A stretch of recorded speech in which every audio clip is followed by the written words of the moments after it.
Hi, നമ്മുടെ ട്യൂട്ടലിൻ്റെ ഒരു 5 candidates ഇന്ന് കൊച്ചിൻ ഇൻ്റർനാഷണൽ എയർപോർട്ടിൽ നിന്ന് ഫ്ലൈ ആവുകയാണ്. അവർ NIST എന്ന് പറഞ്ഞിട്ടുള്ള കോളേജിലേക്കാണ് പോകുന്നത്. നമ്മൾ അവരോട് വിശേഷങ്ങൾ ചോദിച്ചു.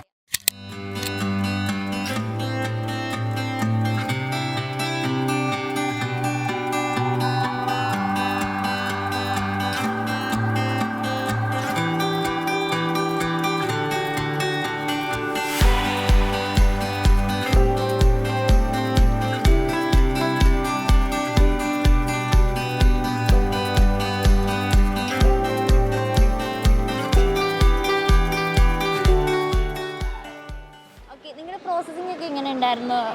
സ്പീഡിൽ കംപ്ലീറ്റ് ആയോ?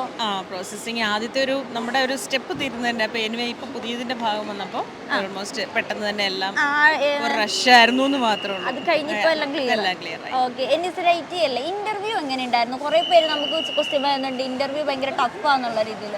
അങ്ങനെ എനിക്ക് ടഫായിട്ട് തോന്നിയില്ല. സെയിം തിങ്, നമ്മൾ എന്താണോ ചെയ്യുന്നത് അത് തന്നെയാണ് അവർ ചോദിച്ചത്. നമ്മുടെ ഫാമിലി അത് മതി, അത്ര ലാംഗ്വേജ് നോക്കാനായിട്ട് എല്ലാവർക്കും അങ്ങനെയൊക്കെ തന്നെ അല്ലായിരുന്നു. ഇന്റർവ്യൂസ് എല്ലാവരും ഈസി ആയിരുന്നു, എല്ലാവർക്കും ഫ്രണ്ട്ലി ആയിരുന്നു. അവർ നമ്മളെ അങ്ങനെ കംഫർട്ടബിൾ ആക്കിയിട്ടാണ് അവർ സംസാരിച്ചത്. Okay okay. പിന്നെ ഇപ്പൊ നിങ്ങളെല്ലാവരും അങ്ങോട്ടും ഇങ്ങോട്ടും കമ്പനി ആയിരുന്നോ? കോണ്ടാക്ട്സ് ഉണ്ടായിരുന്നോ? ഇല്ല, ഞങ്ങളിപ്പോൾ ഇവിടെ വന്നതിന് ശേഷമാണ് പരിചയപ്പെടുന്നത്. ഓക്കെ. എത്ര ടൈം എടുത്തു ഏകദേശം പ്രോസസ്സിംഗ് ഒക്കെ കംപ്ലീറ്റ് ആവാനായിട്ട്? നിങ്ങൾ എന്താ സ്റ്റാർട്ട് ചെയ്തത്?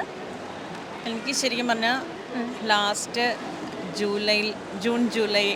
ജൂലൈ ബിഗിനിങ്ങിൽ സ്റ്റാർട്ട് ചെയ്തതാണ്. അപ്പോൾ അവിടെ ആ ഒരു സമയത്ത് ഞാൻ എൻ്റേത് ഗുഡ് സ്റ്റാൻഡിങ് വരാൻ ഇച്ചിരി ലേറ്റായി. എബ്രോഡ് വർക്ക് ചെയ്തിട്ടുണ്ടായിരുന്നുണ്ട്. അപ്പോൾ അതിൻ്റെ ഒരു ഡിലേ അത് പ്രോസസ്സിങ്ങിൽ വന്നിട്ടുണ്ടായിരുന്നു. പിന്നെ എൻഡ് ഓഫ് ദി ഇയർ ആയപ്പോൾ പിന്നെ അറിയാലോ